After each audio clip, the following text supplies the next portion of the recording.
ఇప్పుడు 5 సంవత్సరాల వరకు ఎంపికైనటువంటి స్థానిక సంస్థల ప్రజాప్రతినిధులు, గ్రామ పంచాయతీ మరి పాలక మండలి పదవీ కాలం ఏదైతే ఈ రోజుతో ముగుస్తుందో మన తిమ్మాపురం గ్రామానికి చెందినటువంటి గ్రామ సర్పంచ్ గారు సోదరి అంటే లక్ష్మణ్, మీరు రమ్య, లక్ష్మణ్ గారు, అట్లాగే ఉప సర్పంచ్ మోహన్ రెడ్డి గారు, మరి పాలక మండలి సభ్యులు మహేష్ గారు, ఇతర వార్డు సభ్యులు,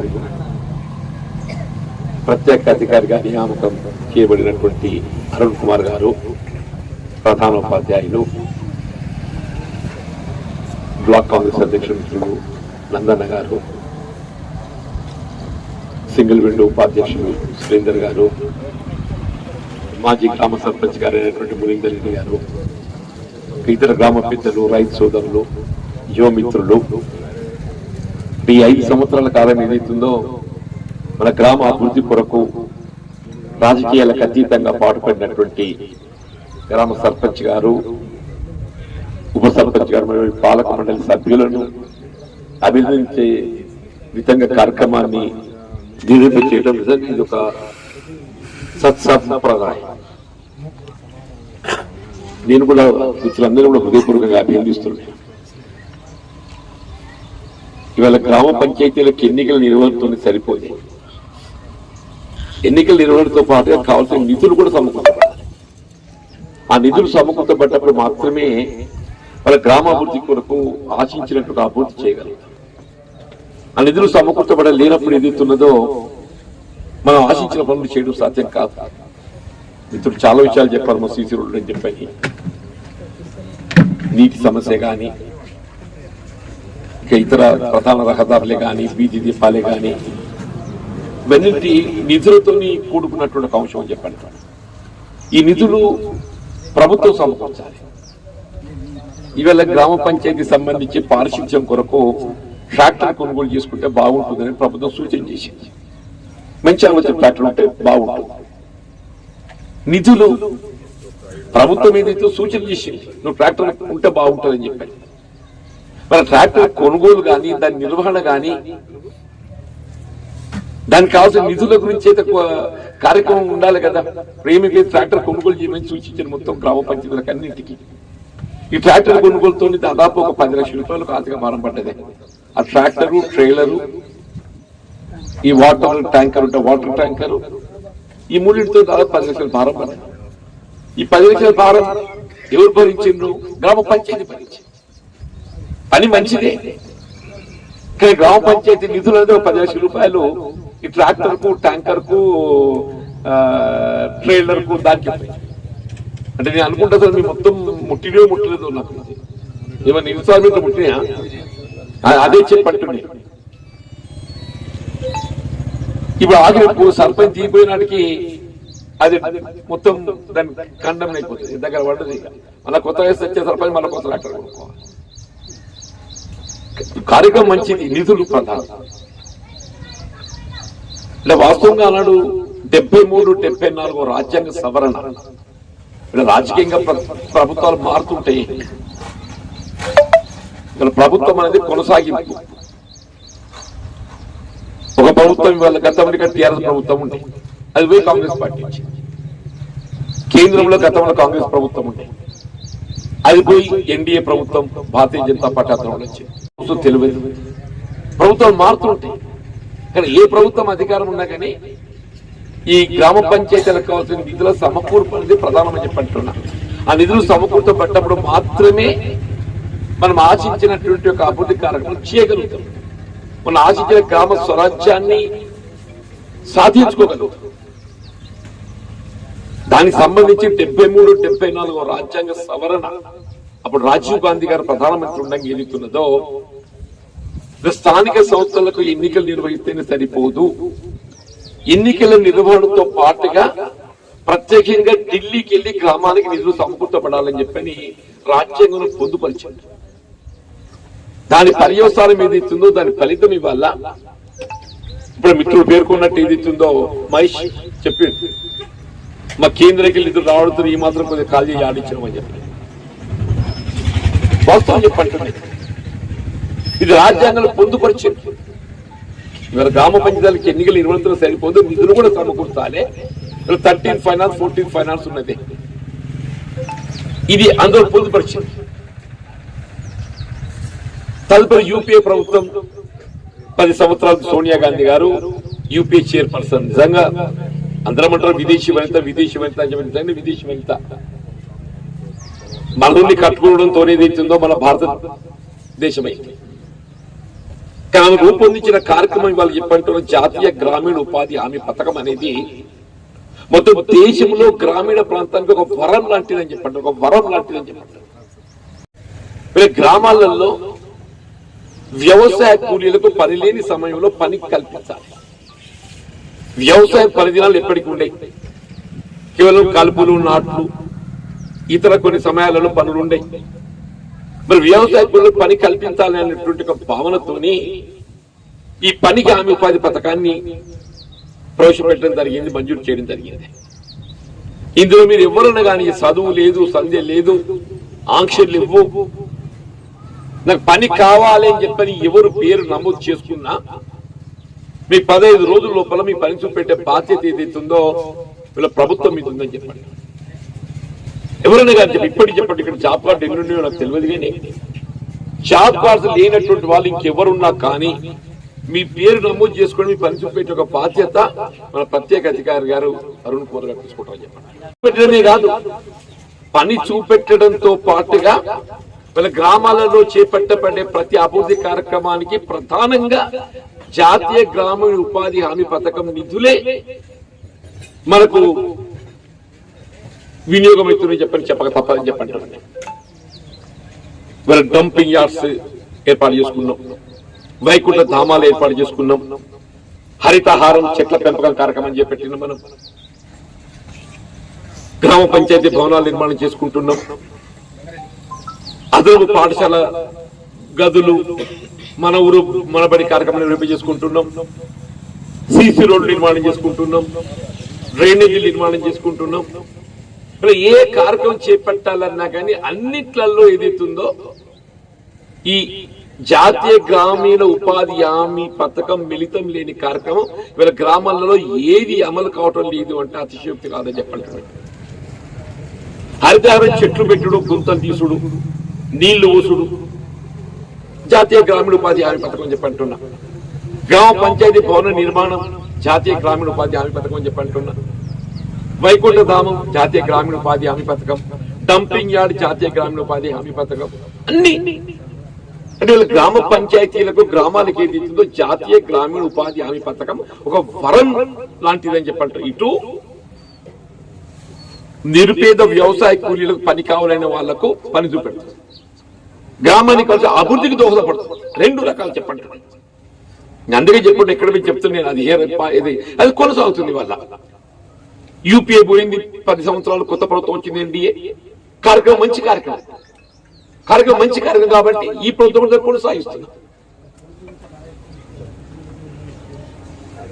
కాబట్టి ఇది రాష్ట్ర ప్రభుత్వం కూడా 13 ఫైనాన్స్ 14 ఫైనాన్స్ ఇప్పుడు 15 ఫైనాన్స్ కూడా నిధులు విడుదల చేయకుండా కేంద్ర ప్రభుత్వం విడుదల చేసే నిధులకు అనుసంధానంగా నేను రాష్ట్ర ప్రభుత్వం నిధులు విడుదల చేస్తానని చెప్పని రాష్ట్ర ప్రభుత్వం కూడా నిర్ణయం తీసుకున్నది. రాష్ట్ర ప్రభుత్వం నిధులు విడుదల చేస్తుంది, మన రాష్ట్ర ప్రభుత్వం అసలు ఇస్తుందని చెప్పి అంటే కూడా కరెక్ట్ కాదు. రాష్ట్ర ప్రభుత్వం కూడా ఏదైతే ఉందో ఈ 15 ఫైనాన్స్ కానీ 14 ఫైనాన్స్ దానికి అనుగుణంగా స్టేట్ ఫైనాన్స్ కార్పొరేషన్ ఎస్ఎఫ్సి నిధులు ఇస్తుంది. ఎస్ఎఫ్సి ఆ నిధులు కూడా ఎన్నికో ముందు వస్తుంది. ఇప్పుడు పెండింగ్ బకాయిలు పడ్డాయి కాబట్టి ఈ దీపే తప్ప మా బిల్లులు అత్తయ్య రావు అని చెప్పి ఆందోళన చెప్తున్నాను.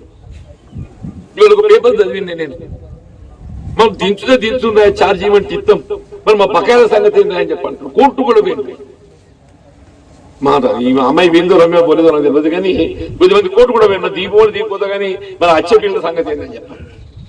4,000 కోట్లు అవ్వాలి, మీకు 4,000 కోట్లు అవ్వాలి మొత్తం రాష్ట్రంలో చెప్పండి. దయచేసి మీకు రావాల్సిన నిధుల గురించి మీరు ఆందోళన చెందకండి. మీరు ఎన్నికైంది కేవలం 5 సంవత్సరాల కొరకే కాబట్టి తప్పనిసరిగా మీ బాధ్యతల నిధితో ఈ రోజు నుండి మీరు ఉపసంహరించుకోవాల్సిందే. కొత్త అధికారి వచ్చిందో ఆయనకు అప్పగించాల్సింది.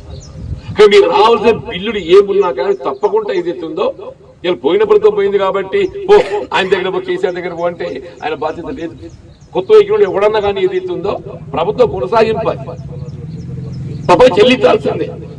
మీకు రావాల్సిన బకాయిలు ఏదైతుందో ఎంత ఉన్నా పైసా ఏదైతుందో రేపు రాబోయే బడ్జెట్ లో పెట్టించి ఇప్పించే బాధ్యత నేను తీసుకుంటాను.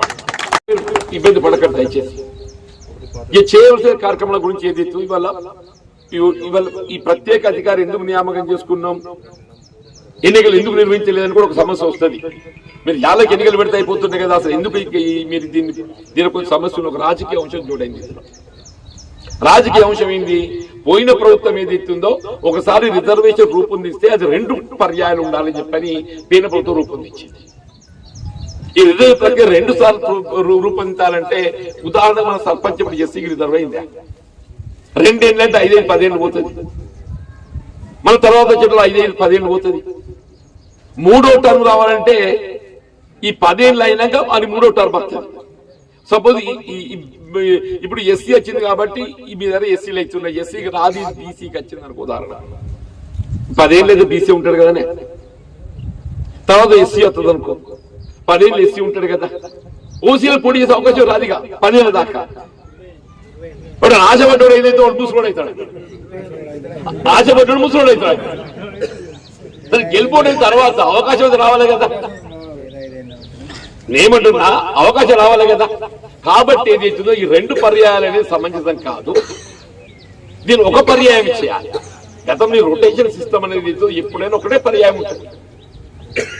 గత ప్రభుత్వం ఏదైతే కేసీఆర్ గారు వారి ఆలోచన ఒకసారి చేస్తే ఈ 5 ఏళ్ళకి మళ్ళీ మనకి ఎంత అవకాశం రాదు కదా, ఈ అమ్మాయిని చైత్యం చేయకుండా అనుకుంటారు. కాబట్టి 2 టర్మ్ అవకాశం అయితే బాగా పనిచేస్తాడు ఆయన లెక్క అనుకున్నాడు. దీనిలో ఏదైతుందో ఈ రొటేషన్ సిస్టమ్ లో కొంతమంది అవకాశం ఇబ్బంది అవుతుందని చెప్పని కాంగ్రెస్ పార్టీ ఎన్నికల ప్రణాళికలు పేర్కొంది. ఈ రొటేషన్ సిస్టమ్ అయితే 2 పర్యాయాలు కాదు, మేము ఆ ప్రభుత్వానికి వస్తే ఒకటే టర్మ్ చేస్తాం. మేము మళ్ళీ తప్పకి చేసి కాదు నాయన. మరి రమ్య ఆశపడ్డగా ఏదైతుందో జనరల్ స్థానం మీద పోటీ చేయాలి. నువ్వు బీసీ అద్దు జనరల్ కావాలి, నువ్వు మళ్ళీ పోటీ చేయాలి. బీసీ అయితే మాత్రం నువ్వు పూర్తి చేసాయి. ఇది ఒకటే టర్మ్ చేయాలి. కాబట్టి ఏదైతుందో ఈ ప్రక్రియ నిర్ణయం చేయడానికి కొంత సమయం పడుతుంది. కాబట్టి ఇప్పుడు మనం ఎన్నికలు నిర్వహించలేక ఈ ప్రత్యేక అధికారి నియమించుకున్నాం, అంతే తప్ప వేరే ఉద్దేశం కాదు. మనం దానితో పార్లమెంట్ ఎన్నికలు వస్తున్నాయి. రేపు ఫిబ్రవరి 15కు ఏదో షెడ్యూల్ వస్తుందని చెప్పి అంటుండే. పార్లమెంట్ ఎన్నికలు అయిపోయారు కదా, మార్చ్ ఏప్రిల్ అవుతుంది. అయిన తర్వాత ఈ 1 టర్మ్ చేసి వచ్చినప్పుడు మే జూన్లో షినుకు పడే లోపల ఏదైతే మీకు ఎన్నికలు తప్పకుండా అయితే చెప్పండి. షినుకు పడే లోపల వర్షాకాలం ఆరంభం లోపల తప్పకుండా గ్రామ పంచాయతీలకు ఎన్నికలు నిర్వహించడం జరుగుతుంది. స్థానిక సంస్థల ప్రత్యేకాధికారి ఏదైతుందో ఇది శాశ్వతం కాదు. మనం ఏ విధంగా బాధ్యత నిర్వర్తిస్తామో మీరు నిర్వర్తించలేరు, కోపానికి వచ్చిన మంచిది. ఇది మీకు అదన బాధ్యత మాత్రమే. మీకు అసలు డ్యూటీ వేరే ఉంది, అటవీ కాపాడటం, ఇది అదన బాధ్యత. మాకు ఇక్కడ పూర్తి స్థాయిలో ఎంపీ కాబట్టి ఒక స్థానిక సంస్థ ప్రతినిధులతో ఏ పార్టీ అయినా కానీ వాళ్ళు అయినప్పుడే గ్రామాల అభివృద్ధి అవుతాయని చెప్పండి.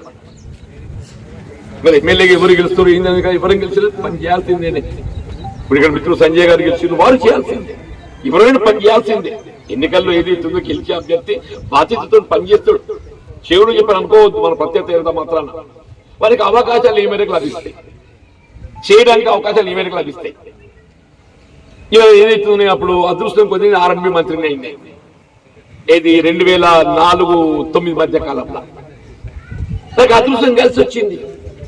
మీరు కూడా ఎవరు అనుకోలేదు మనం బైపాస్ కింద పెద్ద రోడ్ అవుతుందని చెప్పాను. ఎవరు అడుగుడు అడగని చెప్పంటున్నాడు. తాటిపల్లికి వెళ్ళి మొదలు పెడితే ఏదైతుందో అంబార్పేట అంతర్గామకి వెళ్ళి దరూడ్కి వెళ్ళి ఏదైతుందో నర్సింగాపూర్ పంజర్పల్లి మోతకి వెళ్ళి ఈ రోడ్ అంతా అవుతుందని చెప్పని ఎవరు అనుకోలేదు, మీరు అడగలేదు. నాకు అనుభవంతో ఏదైతుందో ఇప్పుడు ఒక రోడ్డు కొత్తగా వేయాలన్నా భూసేకరణ కావాలి. భూసేకరణ కొంత ఇబ్బందికరమైన భూమి కోల్పోయేటప్పుడు బాధపడతాడు. ఇప్పుడు వేసిన రోడ్డు అంతా ఎక్కడ 1 ఇంచు భూసేకరణ లేకుండా ఉన్న కెనాల్ రోడ్డు వేసింది కాబట్టి అలాగే వేయగలిగింది. భూసేకరణ ఉండి చేసుకున్నప్పుడు సాధ్యం కాకపోతుంది. మాత్రం కూడా భూసేకరణ లేకుండా ల్యాండ్ ఎక్వేషన్ లేకుండా ఈ రోడ్ వేసే అవకాశం వచ్చిన మొత్తం రోడ్ వేసేసి నాకు అవకాశం వచ్చి చేసింది. ఇది వేసిన మీ తిమ్మాపూరు రఘురాముల రోడ్ వేసిన, తిప్పనపేట రోడ్ వేసిన, పొలాస రోడ్ వేసిన. పొలాసలో అదృష్టవంతులే, వాళ్ళు మొత్తం తిరిగిపోవాలంటే 3 కిలోమీటర్లు ఎక్కువ అవుతుంది. తిమ్మాపూర్కి వెళ్ళిపోతే ఏది 3 కిలోమీటర్లు తక్కువ అవుతుంది చెప్పండి. తదుపరి ప్రభుత్వం 2014 మధ్య కాలంలో ఎమ్మెల్యే గెలిచింది ప్రభుత్వం టీఆర్ఎస్ పార్టీ. నాదేం నడవలేదు, ఉన్నమాట చెప్తున్నా, నాదేం నడవలేదు. ఎమ్మెల్యే అంటే మాట్లాడటానికి అక్కడికి వచ్చిన ప్రశ్నించే గొంతుకంటే అడుగు తింటే పొరుగుడ మీద తప్ప ఏదైతుందో నాది ప్రశ్నించే గొంతు కూడా ప్రశ్నించడానికి పరిమితం. ఇప్పుడు అదృష్టం కొద్ది పరిష్కారం చేసేటువంటి ఒక స్థాయికి వచ్చింది. అదృష్టం ఎమ్మెల్యే గెలవలేదు, పోతే పోయింది. కానీ ప్రభుత్వం కాంగ్రెస్ పార్టీ వచ్చింది. కాంగ్రెస్ రావడంతో ఏదైతుందో పని చేయడానికి అవకాశం వచ్చింది. అధికారంలో ఏ రాజకీయ పార్టీ ఉంటే వాళ్ళకి ఏదైతే చేయడానికి అవకాశం వస్తుంది. నేను 14-18 మధ్య కాలంలో ఎమ్మెల్యే గెలిచిన, ప్రభుత్వం టీఆర్ఎస్ పార్టీ వచ్చింది. రావడంతో ఏమైపోయింది, కవిత గారు ఎంపీ ఉంటుంది. మొత్తం ఎంపీ గారు ఏదైనా తెలిసింది. నన్ను అడిగినాడు, ఇద్దరు పిలుతురు కూర్చొని పెడతారు, పక్క ప్రోటోకాల్ పిలుతురు కూర్చొని పెడతారు. ఏకైతే ఉర్రదు అది చేసుకుంటాం. ఇవి నాకు అవకాశం తప్పకుండా ఏదైతుందో ఈ తిమ్మాపూర్ గ్రామాల కూడా జగిత్యాలు ఎంత ప్రాధాన్యత అంత ప్రాధాన్యత ఉంటాయి చెప్పండి. నేను నరసింహపురం చెప్పి, నేను ఏ మాస్టర్ ప్లాన్ గురించి మీరు ఆందోళన చెందుతడం జరిగిందో ఆ మాస్టర్ ప్లాన్ తిరిగి పునరావృతం కాకుండా చేసే బాధ్యత నాది. అసలు మాస్టర్ ప్లాన్ అనేది జగిత్యాల పట్టణానికి పరిమితం కావాలి. నువ్వు జగిత్యాల పట్టణ ప్రజలు ఏమైనా నాటకం ఆడుకో, మాకు సంబంధం లేదా. ఆ శివార్లకు వచ్చి నువ్వు ఏదైతుందో ఈ రోజు మీద ఆంక్షలు విధిస్తా, ఈ రోడ్డుకి ఇట్లుండాలి, గా రోడ్డుకి అట్లుండాలి, గీళ్ళ పరిస్థితి ఇట్లుండాలి. మా దగ్గర నువ్వు ఏదైతుందో పెత్తనం చెలాయిస్తాంటే మాత్రం చెల్లి. నేను ఖచ్చితంగా చెప్తున్నా, వాళ్ళ వేదిక ముఖంగా ఈ మాస్టర్ ప్లాన్ పూర్తి స్థాయి లోపల జగిత్యాల పట్టణానికే పరిమితం చేస్తూ పరిసర గ్రామాలకు ఏమాత్రం కూడా దానికి సంబంధం లేకుండా తొలగించే బాధ్యత నాది అని చెప్పండి. గ్రామాలకు కావాల్సిన సౌకర్యం, ఈ రోడ్ ఏదైతే వేసిన కానీ బీటీ రోడ్ కొంత చెడిపోయింది. 5 ఏళ్ళు అయింది కాబట్టి చెడిపోయింది. 10 ఏళ్ళు లేదు, 10 ఏళ్ళు అయింది, 15 ఏళ్ళు చెడిపోయింది. ఆ రెన్యువల్ బీటీకి సంబంధించి ఇక్కడికి వెళ్ళి తిప్పన్నపేట దాకా, పొలాస దాకా తప్పకుండా నేను వెంటనే ఈ వేసవి లోపల రెన్యువల్ బీటీ వేపిస్తాను. తప్ప నా బాధ్యత. వీధి దీపాల గురించి చెప్పిండ్రు, ఆ వీధి దీపాల సమస్య కానీ, తిమ్మాపూర్లో కొన్ని డ్రైనేజ్ సీసీ రోడ్ అని చెప్పన్నారు. నువ్వు అన్నట్టు మొత్తం ఊరంతా కూడా కేసులు కాదు. నువ్వు చెప్పేటంతా చెప్పి నువ్వు అడిగేటోడు ఎప్పుడు ఏదంటే అది అడగచ్చు. చేసేటోడు తిప్పన్నా కాస్త.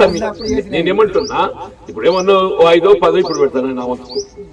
నేనేమంటున్నా, ఇప్పుడు 10 లక్షలు పెడతా. ఈ 10 అయిన తర్వాత ఏదైతుందో మళ్ళీ ఇంకో 10 పెడతా. మొత్తానికి ఏదైతుందో నేను ఇంకా 4 ఏళ్ళు అయితే ఉంటానా. పోరు తొందర పడకుంటే పోయే లోపల మీ సమస్యలు అన్ని కూడా చేసిపోతాను. నువ్వు చెప్పినా ఇప్పుడు ఏం పిలిపిస్తున్నా మోరి ముందు పెడతా. నేను మోరి ముందు పెడతా. నువ్వేం చేయాలి ఎరికేనా, ఇక్కడ ఎస్సీలకు 2 సంఘ భవనాలు మంజూరు చేసిండే, మాలకోటి మాది ఒకటి. మీరు ఎందుకు కడతలేరు? మరి కాదు బాబులు, యువకులు మీరు ఉన్నారు తమ్మి. నేను పని మంజూరు చేయమని నన్ను అడుగుతున్నట్టు మీకు అధికారం ఉన్నప్పుడు పని చేయమని అధికారం నాకు ఉండదానే? మీరు చేయండి. నువ్వు చేయి, ఉగాది లోపల చేయి. నీకు ఇంకా 5 లక్షలు పెడతా బాబా. నువ్వు ఉగాది లోపల నువ్వు ఉన్నవి నీకు పెట్టిన 5 లక్షలు ఇక్కడ కానీ మాదిగ సంఘాలు 3 అన్నావు కదా, వాళ్ళు కూడా ఇంకా 2 పెడతాడు. వాళ్ళకి ఎంత తక్కువ చెప్తాను. మీరు 5 ఖర్చు పెట్టు ఉగాది లోపల, ఇంకా 5 తప్పుడు. ఇప్పుడు చెప్పిన కదా సర్కారు ఉంది, నాకు అవకాశం ఉంది, లేకుంటే నేను ఎదురుగా మాట్లాడకపోదు. సర్కారు ఉంది కాబట్టి బరాబర్ చేస్తాను. కానీ వర్కులు పెండింగ్ పెడితే నిజం మొదలు కాదు. ముందే చెప్తున్నాను, చెయ్యు ఆయనతో చెయ్యు, నీ బిల్లు నేను ఇప్పిస్తా. ఇప్పుడు ఓదా చూస్తాం వాళ్ళు ఉండవని చెప్పాను అక్కడ. మళ్ళీ ఇంకా 5 పెడతాను. పైసలు ముచ్చట కాదు, పని ముచ్చట చెప్పి అంటున్నాను నేను. మీరు పని ఎంత చేస్తే గంత ఎవరు పని ప్రాధాన్యత వర్క్ తొందరగా కంప్లీట్ చేస్తే వాళ్ళకి ఎంత పెడతా అంత చేపిస్తాను చెప్పండి. దయచేసి దాంతో పాటుగా మిత్రుడు తాగునీటి సమస్య గురించి చెప్పిండు. వాస్తవం తాగునీటి సమస్య ప్రధానమైంది ఈ వేసవిలో. ఆ సమస్య లేకుండా చూస్తా నేను. ఇప్పుడు భగీరథ వచ్చిన తర్వాత మొత్తం నీటి సమస్య పరిష్కారం అయితే అనుకున్నామే. కానీ భగీరథ వచ్చింది, కానీ ఏదైతుందో ఆ నీరు ఆశించిన శుద్ధి లేకపోవడంతో తాగుతుంది. మన డబ్బా నీళ్ళు కొనుక్కొని తాగుతున్నాం. ఉన్నమాట అందరు కొనుక్కొని తాగుతున్నారు బాబు చెప్పంటున్నాడు. ఇటు పొలాసలు ఏదైతుందో అప్పుడు నేను ఎమ్మెల్యే మంత్రి ఉండగా నేను 9 కోట్లు పెట్టి ఫిల్టర్ బెడ్ అవన్నీ కట్టించి, ఏ సర్కారు పెట్టుబడి పెట్టినా కానీ పైసలు ప్రజల సొమ్మే కానీ నేను ఇంతకెళ్ళి తెచ్చిపెట్టలేదు కదా. వీళ్ళ కేసీఆర్ పెట్టినా కానీ ఆయన ఇంతకెళ్ళి పెట్టలే, ప్రజల సొమ్మే అది. ఇవాళ నేను చేసినా ప్రజల సొమ్మే, ఎవడు చేసినా ప్రజల సొమ్మే. అది అట్టి పెట్టినది మొత్తం కదా డిఫెక్ట్ అయిపోతుందా. నేను మన ముఖ్యమంత్రి గారి దృష్టి తీసుకెళ్ళిన రేవంత్ రెడ్డి గారి దృష్టికి జగిత్యాల నియోజకవర్గం 3 ఉన్నాయి. పులాసలు ఒకటి ఉంది, రాయకల్ రామాజపేటలో ఒకటి ఉంది, బీర్పూర్ ఒకటి ఉంది. ఈ 3 నడిచేటట్టు చేయాలంటే ఒక 5 కోట్ల రూపాయలతో నడుస్తాయి. నేను వారిని అడిగే ప్రత్యేకంగా నా జగిత్యాల నియోజకవర్గం లోపల ఫిల్టర్ బెడ్స్ ఏదైతుందో నిర్మాణం చేయబడి వాటిని లేకపోవడంతో అవి మొత్తం ఏదైతుందో అవి నిలిచిపోయింది. అవన్నీ ఇప్పుడు రెస్టోర్ కావాలి, మళ్ళీ పునః ప్రారంభం కావాలంటే దీనిపై 1.5 కోట్ల కావాలి. ప్రత్యేక నిధులు అడిగి నేను ఆ నిధులు ఇస్తా అని చెప్పన్నారు. ఈ ఫిబ్రవరి లోపల ఏదైతుందో అవి మంజూరు పొందుతా, ఈ ఉగాది లోపల ఏదైతుందో వాటిని రెస్టోర్ చేసి తాగేటువంటి ఒక శుద్ధి చేసే నీటిని మీకు అందించే ఒక బాధ్యత నాది అని చెప్పాలి. శ్మశాన వాటిక నేను గ్రామస్తులు కోరుతున్నా, భూమి పోయేటోళ్ళకి ఎవరికైనా బాధ ఉంటుంది అని తొవ్వ వట్టిగా ఇవ్వండి ఏడాడు. ఆ తొవ్వ ఎంత భూమి పోతుందో అంత భూమి కలపండి. మీరు ఎక్కడ పరమ ఉందంటూ పక్కనే ఉంటారు, కలిస్తే అది కలపండి. తగ్గంటు పాపం ఎవరిదైనా భూమి పోయేటోళ్ళకి బాధ ఉంటుంది చెప్పండి. ఆయనకి ఎంత భూమి పోతుందో కొలిసి అంత భూమి కలపండి. కలిపితే ఆయన కూడా ఒప్పుకుంటాడు. ఆ పరంపర భూమిలో మన శ్మశాన వాటిగా దాన్ని మొరం పోపిస్తా, ఎత్తు చేపిస్తే ఏమేమి చేయను అది చేసి అన్నిటికంటే ప్రధానమైనది వైకుంఠ ధామం. దాన్ని పూర్తి చేసేట్టుగా బాధ్యత నాది. ఇప్పుడు నిరుపేద వర్గాలకు ఇండ్లు అనేది ప్రధానమని చెప్పంటున్నా. నాకు తెలిసి తిమ్మాపూర్లో కట్టినన్ని యొక్క ప్రభుత్వ ఇండ్లు ఎక్కడ ఏ ఊళ్ళో కట్టలేదు. అన్ని ఇండ్లు కట్టింది తిమ్మాపూర్. సరే అవన్నీ ఎప్పుడూ కట్టినాం, 20 ఏళ్ళ కింద కట్టినట్టున్నాము. అన్ని 20 దాటి అది 30 అయింది. ఎప్పుడు కట్టినాము బాగా ఏళ్ళు అయింది. అయితే నేనేమంటూ పాతే కావచ్చు, ఇండ్లు పాతే కాదు. ఇల్లు ఎవరికైతే మంజూరు ఇచ్చిన వానికి కొడుకు వచ్చిండు, కోడలు వచ్చింది. నేను గట్ల అంటున్నా. ఆ ఇల్లు కూడా మరమ్మ చేసుకుంటాడు కావచ్చు. ఆ ఉన్న కర్రల వాడు సంవత్సరం చేయాలి, కొడుకు సంవత్సరం చేయాలంటే అయితే బొంబాయిలో షిఫ్ట్ సిస్టమ్ పెట్టుకోవాలి. బొంబాయిలో కొట్టాలి షిఫ్ట్ సిస్టమ్ ఉంటుందంట. ఒకడు పనికి పోయినప్పుడు ఏదైతుందో ఇంకోటి వచ్చి పంటాడు, ఈ రోజున ఆడొచ్చి పంటాడు.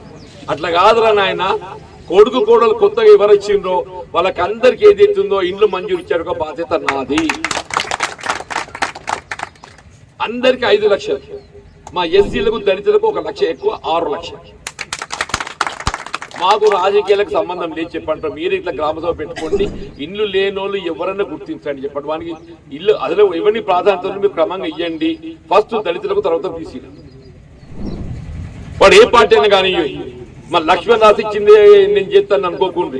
లక్ష్మణ్ రాసిచ్చినా రాసేయకుండా ఇల్లు లేనోడు ఎవరున్నా, ఈ పిల్లాడు మోహన్ రాసిచ్చినా, ఆ మహేష్ రాసిచ్చినా ఇండ్లు లేనోళ్ళ పేర్లు మీరు ఎవరిని ఇవ్వండి, ఆయన సత్యంగా చేయండి. వాళ్ళ మంజూరు ఇప్పించే బాధ్యత నాదే. ఇప్పుడు ప్రభుత్వ పథకాల మీద హక్కు అనేది ప్రతి ఒక్కరికి ఉంటుంది.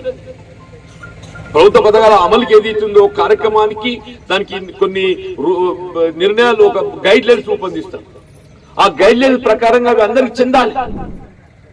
అట్లాగా ఏదైతుందో నాకే నేను చెప్పినోడికి ఇవ్వాలని చెప్పేది కరెక్ట్ కాదు చెప్పంటున్నాను. ఇప్పుడు పెన్షన్స్ ఉన్నది బాబు, 2016 గత ప్రభుత్వం అమలు చేసింది గొప్పగా. దాన్ని ఇంకా ఎందుకంటే ఒక ప్రభుత్వ ఉద్యోగి అయినాయి, ఈయనకి 5 ఏళ్ళకి ఒకసారి జీతం పెరుగుతుంది. ఆ హెడ్ మాస్టర్ వాడు ఆయనకు 5 ఏళ్ళకి ఒకసారి జీతం పెరుగుతుంది. పిఆర్సీ, పే రివిజన్ కమిషన్ పెరుగుతున్న వేత పత్యాలకు అనుగుణంగా ఏదైతే ప్రతి 5 సంవత్సరాల కొరకు ఏదైతే PRC, it is your right, you'll fight for it. మరి 5 ఏళ్ళకి ఒకసారి నీకు జీతం పెరిగినప్పుడు 5 ఏళ్ళకి ఒకసారి మాకు పెన్షన్ ఎందుకు పెరగద్దా? నువ్వు ఏసీలో కూర్చుంటావు, ఫ్యాన్ కింద కూర్చుంటావు, నీకు జీతం పెరగాలి. నీకు టమాటా ధర పెరుగుతుంది, కోడిగుడ్డు ధర పెరుగుతుంది, బియ్యం ధర పెరుగుతుంది, మాకు పెరిగా మరి మాకు పెరగాలి. అందుకే నేనేమంటున్నా, ఇది 1000 అంతా 200 ఉండని పెరిగిన దానికన్నా 1000 అన్న అందరు ఇస్తామన్నారా? దొరగారు అదృష్టం మంచిగుంది, ఆయన అయిండు చేసిండు, తర్వాత మళ్ళీ గెలిచిండు, అదృష్టం మంచిగుంది. అప్పుడు నేను ఈ రాయగడ్డలు చెప్పిన 2000 ఇస్తా అని చెప్పాను. ఎపిసోడ్కి అట్లే మాట్లాడతాను కానీ ముచ్చేది నేను చెప్పాను. ఈ మోహన్ రెడ్డి అటువంటి ఏ కాడు జీవన్ రెడ్డి ఇచ్చేది 2016 ఇస్తా పోరాడు. ఇక నేను కొడుకు బీకిన, నేను కొడుకు 2000 వీకిడు పాట ఎక్కువ పాడిండు. ఈసారి నువ్వు హుషారైండు. ఇక పాట ఈయనకి అంద కూడా వాడాలి ఎట్లా అట్లా. నేను 2000 అంటే 2016 అన్నాడు. నీకు పాట గట్టిగా వాడాలి కదా. నేను ఈయనకు అందకుండా దొరకకుండా ఏదైతే 4000 పాట పాడింది. నీ 4000 అబ్బ కొడుకు ఇక్కడికి నీకు తాడ్చెట్లక వాడి అని చెప్పి లేక పడ్డా. మేము ముందర పడ్డాం, మా అదృష్టం పలికింది. మా అదృష్టం పలికింది, కాంగ్రెస్ సర్కార్ వచ్చింది. తప్పకుండా రేపు ఉగాది నాటికి 4 ఇస్తాం బిడ్డ చెప్పండి. 200 రూపాయలు కరెంట్ మాఫ్. బహుశా నేను అనుకుంటే ఇది ఎన్నికల లోపలనే మాఫీ చేసే ఆలోచిస్తుంది. మొన్న సీఎం గారితో నేను సీరియస్గా మాట్లాడాను. మీరు అన్ని ఒకటికి చేయకుండా ఈ 200 యూనిట్లలో కనీసం తప్పక చేయాలి సార్. ఇది నిరుపేద వర్గాలకు అందరికీ వర్తించేటువంటి కార్యక్రమం. ఇదురు సిలిండర్ ఈ రెండుకి మన పార్లమెంట్ ఎన్నికల లోపల ఇచ్చినందుకు మనకు అనుకూలంగా ఉంటుంది, ప్రజలు ఒక విశ్వాసం పొందగలుగుతామని చెప్పింది సీఎం గారు కూడా ఎంతో సానుకూలంగా స్పందించింది. ఇండ్ల గురించి కూడా చెప్పాను నేను. ఇండ్ల గురించి కూడా ఎదుగుతూ వేసవి మన ఇండ్లు కట్టుకోవడానికి సరైన సమయం ఇది. ఇప్పుడు మంజూరు ఇండ్లు కట్టుకుంటాం, వర్షాకాలం ఇస్తే వాడు ఇండ్లు కట్టుకోవడానికి అనువుగా ఉండదు. కాబట్టి ఎక్కడికి వచ్చి ఇప్పుడు ఇండ్ల ప్రక్రియ ఆరంభిద్దామని చెప్పి కూడా చెప్పాను బాబు. ఇటువంటి కొన్ని నేను వారి సలహాలు సూచనలు ఇస్తుంటా. ఈ తులం బంగారం నేనే చెప్పిన. ఇప్పుడు వీళ్ళు 1,00,000 రూపాయలు అన్నారు. ఈ ఇళ్ళ మీద మనం పడవాడాలి నిలబడాలి. ఆడవాళ్ళకు బంగారం మీద మోజు, ఆడవాళ్ళకు బంగారం మీద మోజు. నువ్వు పైసలు ఎంత ఇస్తా అన్నా కానీ పైసల కంటే బంగారం అంటే ఎట్లా కదా, ఆడవాళ్ళ మోజు ఉంటుంది కదా. నేనే ఈ చందులు ఇక్కడ వినప్పుడు ఇట్లే మా అది ఈశ్వర్ గారు వచ్చింది అక్కడికి, 2 పూటప్పుడు మీటింగ్లు అయినా అక్కడ. నాకెందుకో ఆలోచన వచ్చింది, నేను పల్లెటూరు కాబట్టి నాకు ఆలోచనలు ఎక్కువ వస్తాయి. జనములు ఉంటాం పల్లెటూరు కాబట్టి ఆలోచనలు ఎక్కువ వస్తాయి. ఆయన హైదరాబాద్ బంగారం ఇస్తే మంచిగా చెప్పాను. పోయి వెంటనే కథ హైదరాబాద్ రేవంత్ రెడ్డి గారు మాట్లాడినా మనం 1,00,000 రూపాయలు వాళ్ళు అమలు చేస్తున్నాను, 1,00,000 మనం అదనంగా ఇద్దాం అనుకున్నాం. ఆ ఇచ్చేది 50,000 60,000 కాదు, తులం బంగారం ఇచ్చినట్టు గట్టిగా ఉంటది. మనకు ఆడవాళ్ళు అందరూ ఏదైతే మనకు మొగ్గుతారు, మనకు అనుకూలంగా వస్తాయని చెప్పని తులం బంగారం వెంటనే మేనేజర్లో పెట్టిండు. క్లిక్ అయింది. ఆడవాళ్ళందరూ భ్రమలో పడిపోయి అబ్బా కొడుకు వీడు కాంగ్రెస్ వాడు తులం ఇస్తున్నాడ తులం ఇస్తున్నాడు తులం ఇస్తున్నాడ. ఏదైనా రాజకీయ ఆలోచన చెప్పంటాను నేను. ఫ్రీ బస్సు, ఆడలు ఫ్రీ బస్సు. అసలు వాస్తవంగా ఏదైతుందో ప్రభుత్వం భారం పడుతుంది. ఇదంతా జనాకర్షణ పథకాలు, జనాకర్షణ పథకాలు. జనాన్ని ఏ విధంగా ఆకర్షించాలి, అధికారం రావాలని జనాన్ని ఆకర్షించాలి. మహిళల సౌకర్యం కూడిస్తే వాళ్ళు కొంత ఆకర్షించబడతారు. వీళ్ళు ఫ్రీ బస్ అనగానే ఆడు ఎక్కిండో లేదో ఫ్రీ బస్ అయిపోయింది అంటున్నారు. అంటున్నాను మా ఊరి బస్ వస్తలేదు అంటున్నాను. మళ్ళీ అదే పంచాయతీ అవుతుంది. నిన్నటి దాకా బస్ తీసుకుపోయి చేసిండ్రు, వాళ్ళ కొత్త బస్సులు కావాలి. అన్ని ఇంకో గొప్ప విషయం అమ్మా, ఏ పెన్షన్ రాని వాళ్ళకు ఆడవాళ్ళకు గృహిణులకు ఏదైతే 2,500 రూపాయలు. ఇప్పుడు మనకు రకరకాల పెన్షన్లు ఉన్నాయి.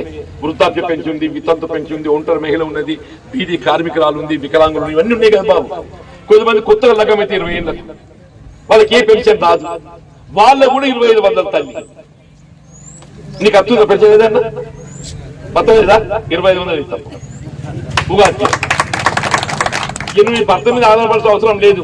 ఆయన బయట సంవత్సరం ఏమైనా చేసుకొని నీ ఇంటికి సిలిండర్ ఇస్తా 500 రూపాయలకు, నీ ఇంటికి కరెంట్ బిల్లు కడతా, నీకు 2,500 ఇస్తా. పోయి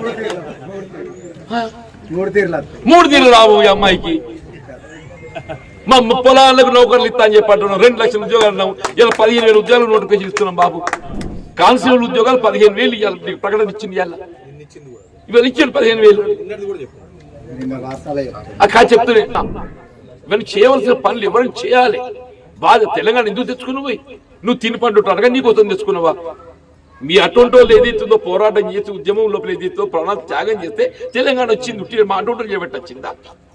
మేము అనుభవిస్తున్నాం. ఇవాళ నేను ఎమ్మెల్యే అవుతున్నా, నేను మంత్రి అవుతున్నా, నేను ముఖ్యమంత్రి అవుతున్నా, పార్టీ రాజకీయ నాయకులు. మీ అటువంటి వాళ్ళకైతే నౌకర్లని ఇద్దే కనీసం అది ప్రాధాన్యత ఇవ్వాలి. కాబట్టి ఈ 2 లక్షల ఉద్యోగులు సంవత్సర కాలంలో భర్తీ చేసే విధంగా కార్యక్రమం రూపొందించి అమలు చేస్తుందని చెప్పండి. Public service constitute చేయబడ్డది.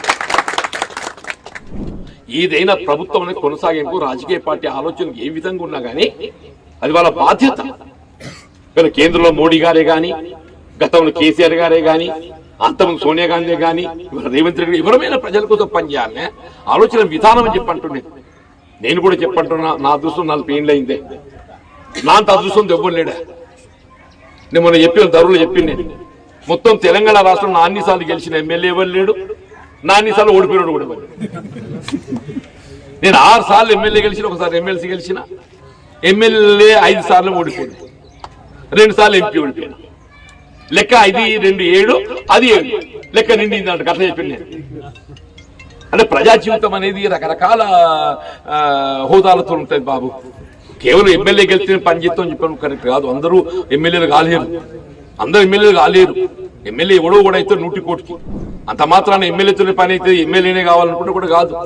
మీరు కూడా యువకులు ఉన్నారు చెప్తున్నారు, మీ హక్కుల కోసం మీరు పోవడం చేయాలి. ప్రభుత్వ విధానాలకు అనుగుణంగా మీరు కార్యక్రమం అమలు చేయబడే విధంగా ప్రభుత్వం ఒత్తిడి తేవాలి. ఇవాళ ఏదైతే ఉందో MLA is not only source, is a source but is not only source. స్వచ్ఛంద సంస్థలు ఉన్నాయి, వాళ్ళకి ఏ పదవి ఉండదు, సేవా దృక్పథంతో పనిచేస్తారు. కాబట్టి అర్థం ఎవరైనా పనిచేయాల్సింది చేస్తాం తప్పకుండా. నిజంగా అంటే లక్ష్మణ్ రమ్యను మోహన్ రెడ్డిని మహేష్ను అభిమానిద్దామని రాలేదు, అందరినీ కలుసుకునే అవకాశం వస్తుంది కాబట్టి ఇక్కడికి వచ్చి వాళ్ళ హైదరాబాద్ ఓటు అనేది ప్రత్యేకంగా రావడం జరిగింది. భవిష్యత్తు ఇక్కడ అవసరం లేదున్నా కానీ రాజకీయాలకు అతీతంగా మీరు దృష్టికి తీసుకుని తప్పకుండా పరిష్కారం చేయాలి.